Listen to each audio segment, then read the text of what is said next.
يلا بينا نعمل أحلى غريبة بطريقة أمهاتنا وأجدادنا زمان، وطريقة المحلات الكبيرة، والسر في حاجات بسيطة قوي.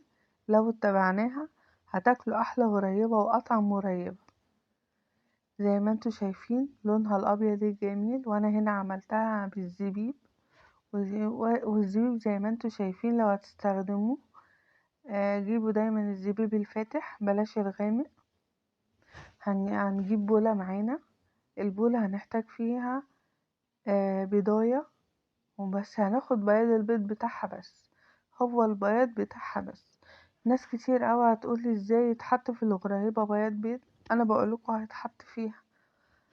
بياض البيض هيطلعها ناعمة جدا جدا جدا وطرية جدا.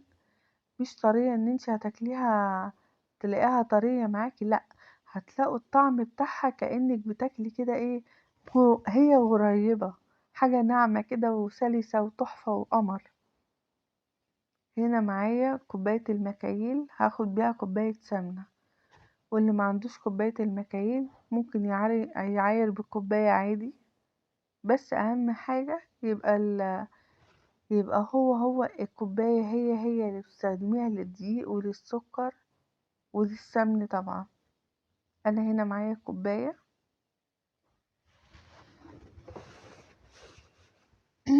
والمقادير اللي انا بعملها دي، يعني انا بعاير بالكوباية. انت ممكن تحسبيها، تجيبي كيلو دقيق وتحسبيه بالكوبايات وتحسبيه بطريقتي كده وتقسميه، هتلاقي نفسك مشيتي بالخطوات هي. انا هنا معايا بنفس المعلقة بتاعة المكاييل هاخد بيها 3 معالق سكر. السكر ده سكر بودرة انا شاريه جاهز، وبتعمد اجيب السكر الجاهز لانه بيبقوا مدخلين فيه نشا. النشا بيديني نسبة ايه قرمشة كده في الحاجة، بتخليها تحفة. زي ما انتوا شايفين، وهحط فانيليا.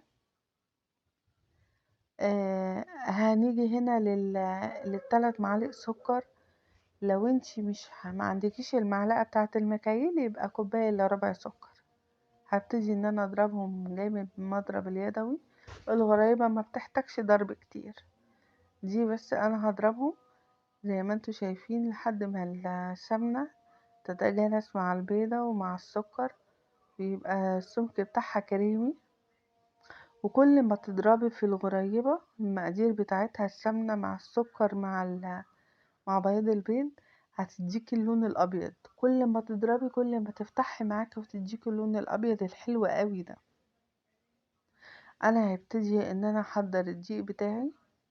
اول ما هيبقى معايا كوبايه اهو، اول كوبايه انا حطيتها دي كوبايه الدقيق اللي هي كوبايه المكاييل، هي دي اول كوبايه.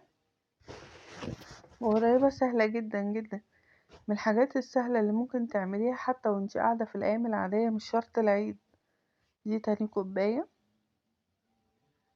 زي ما انتوا شايفين هبتدي ان انا اعجن بقى بايديا. هنا العجن بقى مش عجن، انا بلم بس العجينه اهي، بلمها وفي نفس الوقت بقطعها معايا وانا بلمها. انا مش عايزه العجينه بتاعتي تعمل عرق. انا اهو بصوا شايفين انا بقطعها وانا بعملها، بلم بس اهي، مجرد ان انا بلمها في السمنه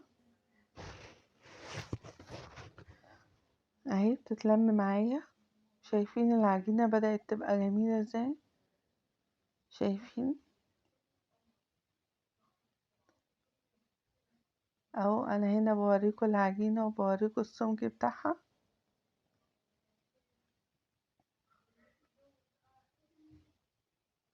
اهو. انا ببتدي المها خالص، ما خدتش مني وقت. اللي حابب يعمل الغريبه بالكيلو، هي انتي بتعايري الكيلو بتشوفيه كام كوبايه وعلى اساسها بتقسمي. يعني انا بقولكوا انا هكتب لكم مقادير الكيلو كامل ياخد قد ايه في صندوق الوصف، هكتب لكم المقادير بتاعه الكيلو. هنا هي الغريبه اتلمت معايا وبلمها، ما خدتش وقت خالص. من اسرع المعجنات اللي ممكن تتعمل الغريب والبيتي فور. اسرع حاجة ممكن تعملهم والبسكوت برضه. هنا انا لميتها خالص، وبعد ما لميتها اهو ببتدي ان انا اكورها قدامكم وبوريكم ان هي مش ماسكة في ايدي ولا حاجة اهي، زي ما انتوا شايفين سهلة وبسيطة ومش محتاجة اي حاجة. وهنا انا كورتها ودخلتها الفرن. انتي بتشغلي الفرن قبليها ب5 دقايق، وتحطي الصاج في الصف اللي في النص. انا على درجة حرارة 180، ده في الاول خالص، وبعد كده بتوطي عليها النار الفرن بتاعها. وانا اوريكم هنا ان الغريبة اهي دايبة معايا، وشايفين اللون، الاضاءة ظالمة لون الغريبة، لونها روعة وتحفة اهو اللون. وما تنسونيش بتعليق من حلو كده منكم.